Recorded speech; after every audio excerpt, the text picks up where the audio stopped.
The text came at exactly 11:47 p.m., just as I was settling into my leather chair with a bourbon that cost more than most people's grocery bills. Girls' weekend in Napa. Don't wait up, honey. Love you. 3 heart emojis followed, which was strange because Julia never used emojis. She said they were unprofessional. I stared at the glowing screen of my phone, watching the little blue bubble mock me from across our pristine living room. Everything in this condo screamed success. The floor-to-ceiling windows overlooking Boston Harbor, the minimalist furniture that cost a fortune to look like nothing, the smart home system that controlled everything from the temperature to the mood lighting. Julia's architectural firm had designed it as their showpiece, and we lived in it like museum curators. My name is Warren Mitchell, and I'm a cybersecurity consultant. I help companies protect their digital assets from people who want to steal, manipulate, or destroy them. The irony wasn't lost on me that I couldn't protect my own marriage from the same threats. Julia had left 3 hours ago with a suitcase that seemed awfully large for a weekend trip. She'd kissed my cheek, the kind of perfunctory peck you'd give a distant relative, and told me to try not to burn the place down. Her laugh had that brittle quality it got when she was nervous about something. I took a sip of bourbon and watched the security camera light blink red in the corner. Julia had insisted on the cameras for protection, but lately I wondered who we were protecting ourselves from. The next morning brought coffee that tasted like regret and a view of the harbor that looked gray and unwelcoming. I was checking emails when the doorbell rang. Through the peephole, I saw Ava Brennan, Julia's best friend and the head of HR at Morrison & Associates, where my wife worked as a senior architect. Ava looked like she'd been crying, which was unusual because Ava Brennan never cried. She was the kind of woman who could fire someone before lunch and still enjoy her salad. "Warren," she said when I opened the door, "we need to talk." I stepped aside to let her in, noting how she clutched her purse like a shield. "Julia's not here. She's in Napa with the girls, remember?" Ava's laugh was sharp enough to cut glass. "That's funny, because my husband Carter told me he was going to Napa this weekend too. Business trip, he said. Real estate conference." The bourbon from last night suddenly felt like acid in my stomach. Carter Reynolds was Julia's colleague, a smooth-talking real estate developer who specialized in high-end commercial properties. He was also the kind of man who wore cologne that cost more than most people's rent and thought charm could substitute for character. "Maybe it's a coincidence," I said, though we both knew it wasn't. Ava set her purse on our granite countertop with deliberate precision. "Warren, I've known you for 8 years. You're a lot of things, but you're not stupid. And neither am I." She was right. I wasn't stupid, just willfully blind. The late nights at the office, the new clothes, the way Julia's phone was always face down on the table during dinner, the way she'd started showering immediately after coming home, as if she needed to wash something off. "What do you want me to do about it?" I asked. Ava's smile was predatory. "I want you to help me prove it." For the next hour, we sat at my kitchen island like 2 generals planning a campaign. Ava had already done her homework. Credit card statements showing charges at restaurants Julia had never mentioned, hotel bookings that didn't match her supposed business trips, phone records with calls to Carter at all hours. "The thing is," Ava said, scrolling through screenshots on her phone, "Carter thinks he's clever, but he's been sloppy. Look at this." She showed me a photo from Carter's social media, a picture of a wine glass on a hotel balcony, posted yesterday evening. The background showed a distinctive building that definitely wasn't in Napa. "That's the Marriott downtown," I said. "Bingo. And guess who checked in yesterday afternoon?" I didn't need to guess. The pieces were falling into place with the satisfying click of a puzzle being solved. Except this puzzle was my marriage, and every piece that fit made the picture uglier. "So, what's the plan?" I asked. Before we dive deeper into this story, I have one small request. Please subscribe, drop a like, comment, and hit that hype button to boost this channel so more people can discover these incredible Reddit stories. Ava's eyes gleamed. We're going to catch them in the act, but more than that, we're going to make sure everyone knows what kind of people they really are. After Ava left, I sat alone in my glass house, surrounded by all the expensive things that were supposed to represent our success. The smart home system hummed quietly around me, monitoring and recording everything like a digital conscience. I opened my laptop and began typing. As a cybersecurity expert, I knew exactly how to gather evidence without breaking any laws. Shared cloud accounts, location services, digital breadcrumbs, modern cheaters left trails everywhere if you knew where to look. My phone buzzed with a text from Julia. Having such a great time. Wine country is beautiful. Miss you. I stared at the message for a long moment, then typed back, miss you too. Can't wait to hear all about it. But what I was really thinking was, game on. The Marriott downtown had a parking garage that connected to 3 different buildings, making it perfect for discreet meetings. I knew this because I'd done the security consultation for their digital systems 2 years ago. Funny how professional knowledge comes in handy in personal situations. I was sitting in my car on level B2, watching the entrance, when Carter's silver Mercedes pulled in at 2:17 p.m. Julia's BMW followed 3 minutes later. They parked 2 spaces apart, amateur hour. If you're going to have an affair, at least have the courtesy to be good at it. I waited until they disappeared into the elevator before I got out of my car. The parking garage echoed with my footsteps as I approached Carter's Mercedes. The vanity license plate read, Closer, presumably because he closed deals, though I was beginning to think it had other meanings. I didn't touch the car. I didn't need to. I just took pictures, the license plate, the parking spot, the timestamp on my phone. Evidence was like a good foundation. You built it one piece at a time. My phone rang as I was walking back to my car. Julia's name flashed on the screen. Hey, honey, I answered, keeping my voice casual. Hi, just wanted to check in. We're about to do a wine tasting at this amazing vineyard. The views are incredible. Sounds wonderful. What's the name of the place? There was a pause. Oh, it's Castello di something Italian. You know how these places are with their fancy names. Right. Well, have fun.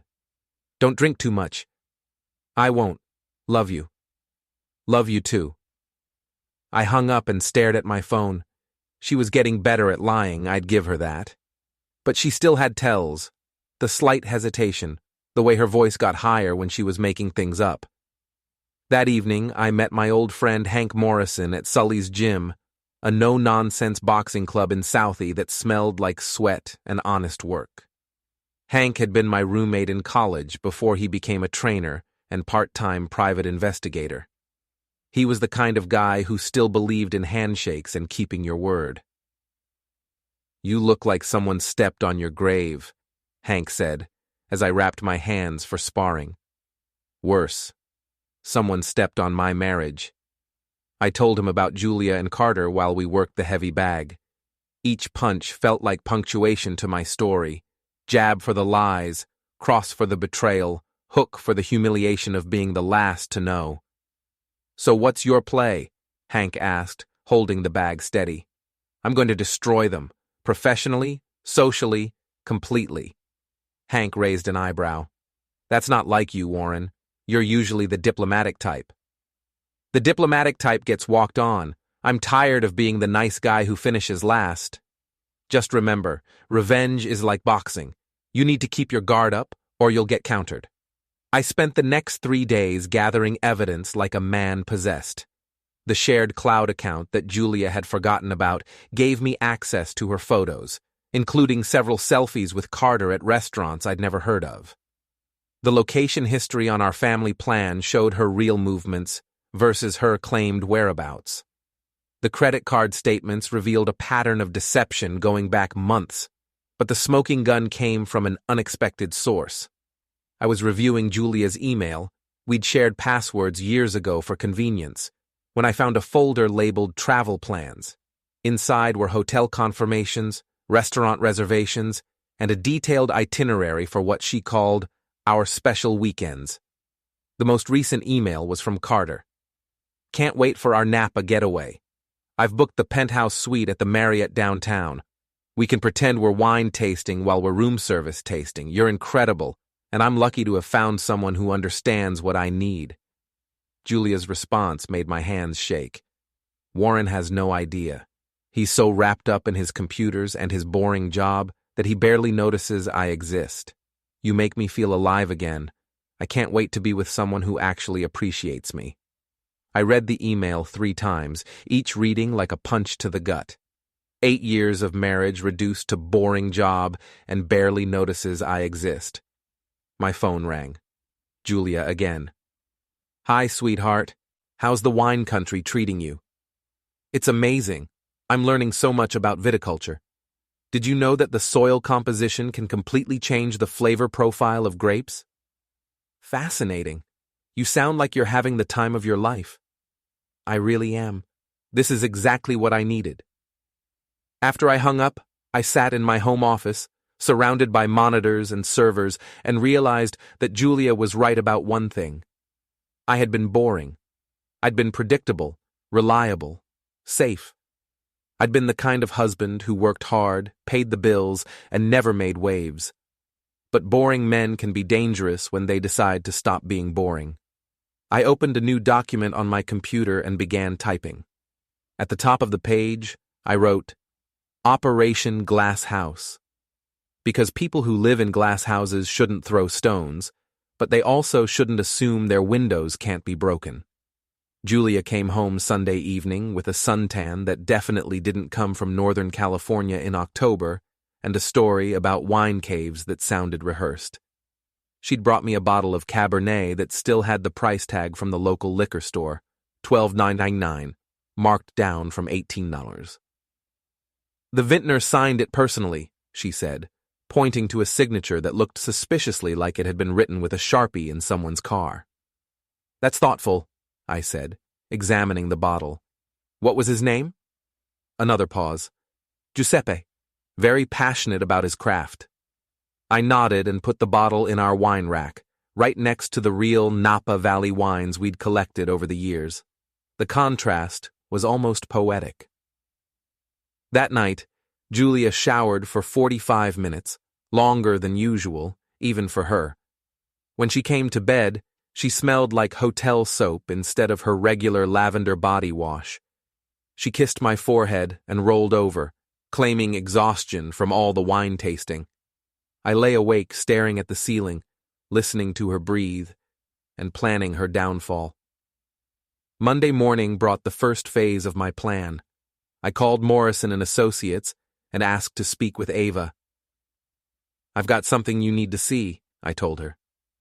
We met at a coffee shop near her office, one of those trendy places where they charge $5 for coffee that tastes like it was filtered through a gym sock. Ava looked professional as always.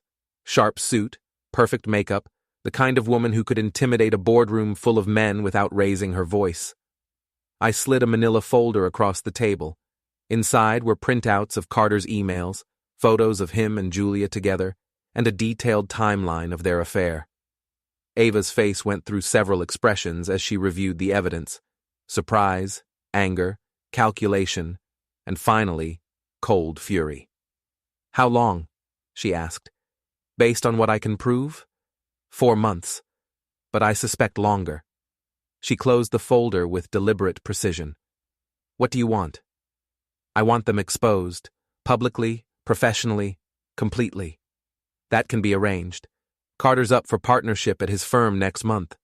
This kind of scandal would torpedo that immediately. And Julia?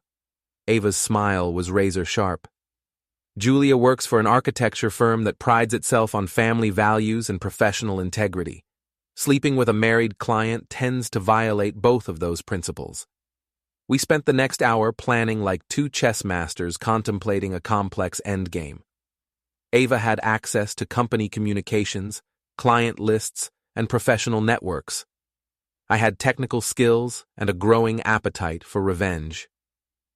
There's something else, Ava said as we prepared to leave. Carter's firm is bidding on a major downtown development project. The client is very conservative, very traditional.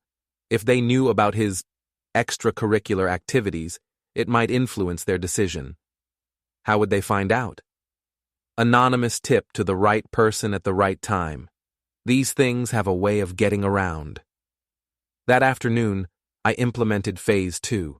Using perfectly legal methods, shared accounts, family plans, and publicly available information, I began documenting every aspect of Julia and Carter's relationship. Restaurant receipts, hotel stays, even the flowers Carter had delivered to Julia's office, charged to his business account, which was sloppy even for him. The paper trail painted a picture of two people who thought they were clever, but were actually just careless. They'd used company credit cards for personal expenses, conducted their affair during business hours, and left digital footprints everywhere. By Wednesday, I had enough evidence to ruin both their careers and their reputations. But I wanted more than professional consequences. I wanted personal humiliation. That's when I remembered the Morrison & Associates annual Client Appreciation Gala. The event was scheduled for Friday night at the Fairmont Copley Plaza, Boston's most prestigious hotel ballroom. Julia had been planning her outfit for weeks, talking about networking opportunities and the importance of making a good impression on potential clients. Carter would be there too, along with his wife Ava, representing his real estate firm as both a client and potential partner for future projects. I called Julia at work. "Hey, about Friday night. I was thinking of coming with you to the gala." Silence. Then, "Really? You usually hate those kinds of events." "I've been thinking about what you said, about me being too focused on work. Maybe it's time I took more interest in your career." That's great, Warren. I'm sure everyone would love to meet you." Her voice had that strained quality again, like she was trying to solve a complex equation in her head. "Perfect. I'll pick up my tuxedo from the cleaners tomorrow." After I hung up, I sat back in my chair and smiled. Julia thought she was playing chess, but she'd been playing checkers all along, and I was about to flip the board. The beauty of my plan was its simplicity. I wasn't going to confront them privately or make a scene. I was going to let their own actions speak for themselves in front of everyone who mattered in their professional lives.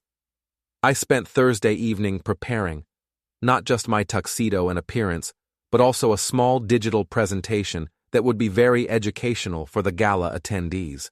Nothing illegal, nothing that couldn't be verified, just the truth presented in a clear, compelling format. My phone buzzed with a text from Julia. "So excited for tomorrow night. It's going to be perfect." I typed back, "I couldn't agree more. It's going to be a night no one will forget." The Fairmont Copley Plaza ballroom looked like something out of a fairy tale. Crystal chandeliers, gold accents, and enough flowers to stock a funeral home. Julia looked stunning in a black cocktail dress that probably cost more than most people's monthly salary. She'd spent 2 hours getting ready, which should have been my first clue that this evening meant more to her than usual. "You clean up nice," she said, adjusting my bow tie with the kind of intimate gesture that might have meant something a week ago. "Thanks. You look incredible." She did look incredible, which made what I was about to do feel both easier and harder at the same time. The ballroom was filled with Boston's architectural and real estate elite, the kind of people who shaped the city's skyline and decided which neighborhoods would gentrify next. Julia worked the room like a politician, introducing me to colleagues and clients with the practiced ease of someone who'd been networking since college. Carter arrived fashionably late with Ava on his arm. He looked like Central Casting's idea of a successful real estate developer. Silver hair, expensive suit, the kind of confident smile that sold million-dollar properties. Ava looked stunning and dangerous, like a beautiful predator in designer clothing. "Warren!" Carter extended his hand with theatrical enthusiasm. "Great to finally meet Julia's husband. She talks about you all the time." I shook his hand, noting the firm grip and the way his eyes didn't quite meet mine. "All good things, I hope." "Of course. She's very proud of your computer work." The dismissive tone was subtle but unmistakable. I was the boring husband with the technical job that nobody really understood or cared about. Cybersecurity, I corrected. I help people protect their most valuable assets. That's important work, Ava said, and I caught the slight emphasis on important. She was enjoying this as much as I was. The evening proceeded with the usual corporate social theater: cocktails, small talk, speeches about synergy and partnership.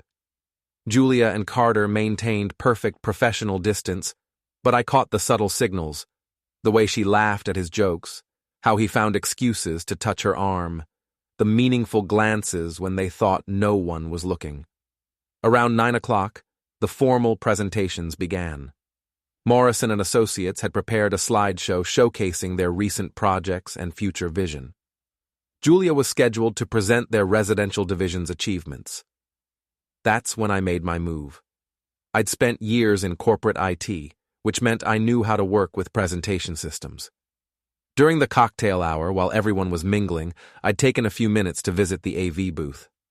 The technician was happy to help a fellow IT professional troubleshoot some connectivity issues. Julia took the stage with confident grace, clicking through slides of beautiful homes and innovative designs. She was in her element, commanding the room's attention with expertise and charm.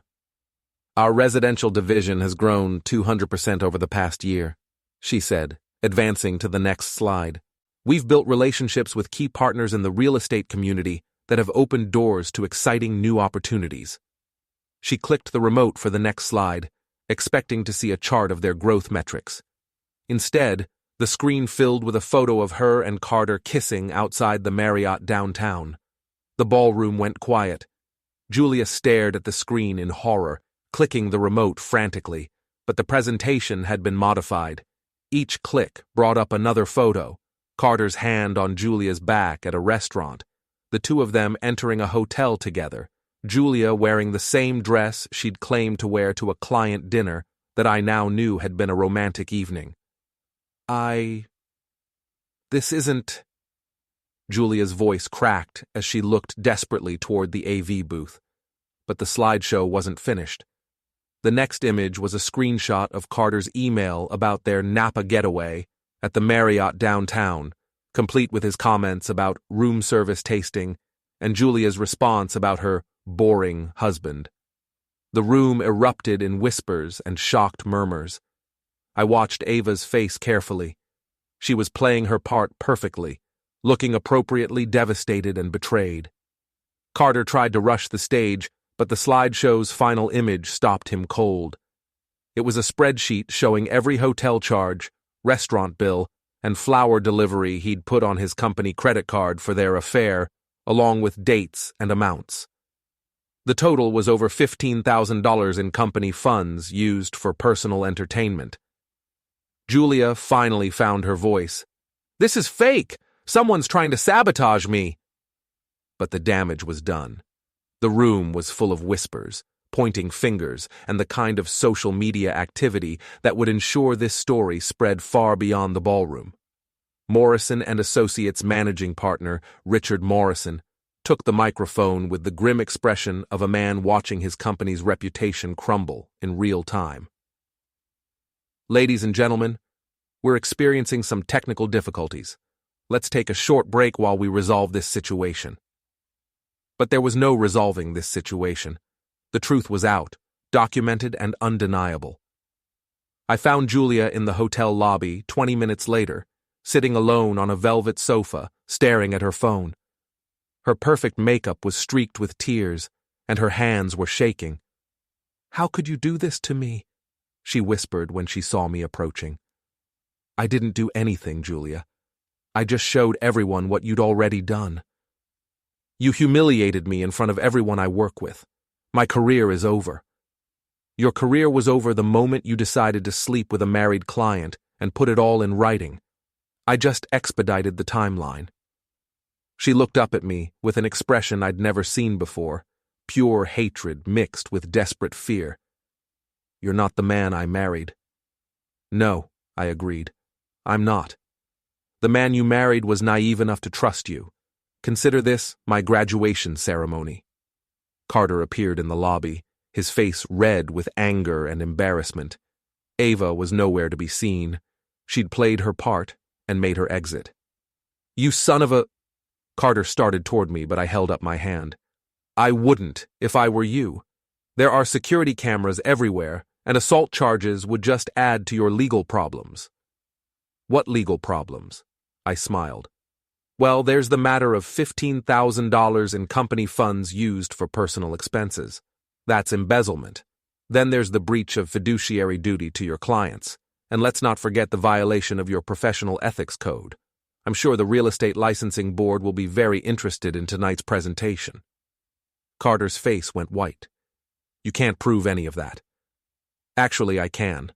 I've already sent copies of all the evidence to the appropriate authorities, along with a few key journalists who specialize in business ethics stories." Julia stood up unsteadily. "Warren, please. We can work this out. We can go to counseling, start over." "There is no we anymore, Julia. There's you, there's him, and there's the mess you've made of your lives. I'm just the guy who turned on the lights." I walked away from both of them, leaving them in the hotel lobby to figure out how to explain this to their spouses, their employers, and their consciences. Outside, the October air was crisp and clean. I loosened my bow tie and walked toward my car, feeling lighter than I had in months. My phone buzzed with a text from Hank. "Saw the news online. You okay?" I typed back, "Never better. The glass house finally came down." The story hit social media before I even made it home. Someone had recorded Julia's presentation on their phone, and by midnight, her Marriott Napa was trending locally. The video had been shared hundreds of times with commentary ranging from shocked sympathy to brutal humor. I poured myself a bourbon, the good stuff this time, and sat in my living room watching the city lights reflect off the harbor. The condo felt different now, less like a museum and more like a home. Maybe because I was finally the only one living in it. My phone rang constantly, reporters, friends, colleagues who'd heard the news. I let most of them go to voicemail. The story would tell itself. I didn't need to provide commentary. Julia didn't come home that night, or the next night. On Wednesday, a lawyer called to discuss temporary separation terms and the division of assets. Apparently, Julia was staying with her sister in Newton while she figured out her next move. The professional consequences came swiftly. Morrison and Associates announced Julia's resignation to pursue other opportunities, corporate speak for fired in disgrace. Carter's real estate firm was less diplomatic. They terminated him immediately and announced they were cooperating with authorities investigating potential financial irregularities. The downtown development project Carter had been pursuing went to a competitor. The licensing board opened an investigation. His wife Ava filed for divorce and, according to mutual friends, was seeking half of everything plus alimony. I should have felt satisfied. I should have felt vindicated. Instead, I felt empty. Hank stopped by Friday evening with Chinese takeout and beer. "You look like garbage," he said, settling into Julia's chair, though I guess it wasn't Julia's chair anymore. "Thanks. You always know just what to say." "I'm serious, Warren. When's the last time you slept or showered?" I looked down at myself. Wrinkled shirt, 3 days of stubble, the general appearance of a man who'd won a war but lost himself in the process. I keep thinking about what she said, about not being the man she married. You're not. You're better. Am I? I destroyed 2 marriages, ended 2 careers, and ruined 3 lives. What does that make me? Hank cracked open a beer and handed it to me. It makes you human. You got hurt, and you hit back. That's what people do. But I planned it. I calculated every move, anticipated every consequence. I turned revenge into a science project. So, they planned their affair. They calculated how to lie to you, how to humiliate you, how to steal from you. The only difference is you were better at it. We ate in silence for a while, watching the evening news. The story had made the local broadcast. a brief segment about corporate ethics and social media consequences. They used Julia's professional headshot and a photo of Carter from his company website. Both looked confident and successful in the pictures, which made the story even more dramatic. "What happens now?" Hank asked. "Now I figure out who I am when I'm not married to Julia Mitchell."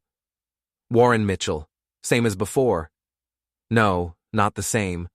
The Warren Mitchell, who was married to Julia, was willing to be invisible, to be taken for granted, to be called boring. That guy's gone." My phone buzzed with a text from an unknown number. "We need to talk. It's important. Jay." I showed the message to Hank. "You going to respond?" "I don't know. Part of me wants to hear what she has to say. Part of me thinks I've heard enough." "What does your gut tell you?" I thought about it. My gut had been telling me something was wrong for months, but I'd ignored it in favor of being the understanding husband. Maybe it was time to start listening to my instincts. "My gut tells me that Julia only wants to talk when she wants something." I deleted the message without responding. Saturday morning brought paperwork, divorce attorneys, asset division, the tedious business of untangling 8 years of shared life. Julia wanted the condo, which was fine with me. I'd never liked living in a glass house anyway. I spent the afternoon looking at apartments in different neighborhoods, places with character and history instead of designer fixtures and smart home systems. In Beacon Hill, I found a small but comfortable place with brick walls, hardwood floors, and windows that looked out on a tree-lined street instead of the harbor. The landlord was an elderly woman named Mrs. Chen, who'd owned the building for 30 years. "You seem like a quiet tenant," she said, reviewing my application. "I used to be. I'm not sure what I am now." She smiled. "Sometimes it takes a while to figure that out. The lease is month to month if you need flexibility." I signed the papers that afternoon. Sunday evening, I was packing boxes when the doorbell rang. Through the peephole, I saw Julia standing in the hallway looking smaller and more fragile than I remembered. I opened the door, but didn't invite her in. "Hi," she said softly. "Hi. Can we talk?" "We're talking." She looked past me into the condo, taking in the boxes and packing materials. "You're really leaving?" "Yes." "Warren, I know I hurt you. I know I made terrible choices. But what you did to me, that wasn't justice. That was cruelty." I leaned against the doorframe, studying her face. She looked genuinely remorseful, but Julia had always been good at looking, however she needed to look. "You're right," I said. "It was cruel. Just like lying to me for months was cruel. Just like making me feel crazy for suspecting the truth was cruel. Just like calling me boring to your lover was cruel. I never meant for you to see that email." "No, you just meant for me never to know the truth. That's worse." She started crying, not the dramatic sobs of someone putting on a show, but the quiet tears of genuine regret. "I loved you, Warren. I still love you." "No, you don't. You love the idea of me, the stable husband, the reliable provider, the safe choice. But you don't love me enough to be faithful, and you don't respect me enough to be honest. People make mistakes. Mistakes are accidental. Affairs are choices. You chose Carter over me every time you met him at that hotel. You chose your excitement over our marriage every time you lied about where you were going. You chose your selfishness over my feelings every time you came home and pretended nothing was wrong." She wiped her eyes with the back of her hand. "So that's it? 8 years of marriage, and you're just done?" I was done the moment I saw those photos. Everything since then has just been paperwork. Julia nodded slowly, accepting what she'd probably known since the night of the gala. "I hope you find what you're looking for," she said. "I hope you figure out what you actually want, instead of just taking whatever looks appealing at the moment." She walked away without looking back, her heels echoing in the hallway until the elevator doors closed. I went back inside and continued packing. Tomorrow, I'd start over in a new place, with a new understanding of who I was and what I was willing to accept. The glass house had finally come down, and I was the only one left standing in the rubble. But for the first time in months, I was okay with that.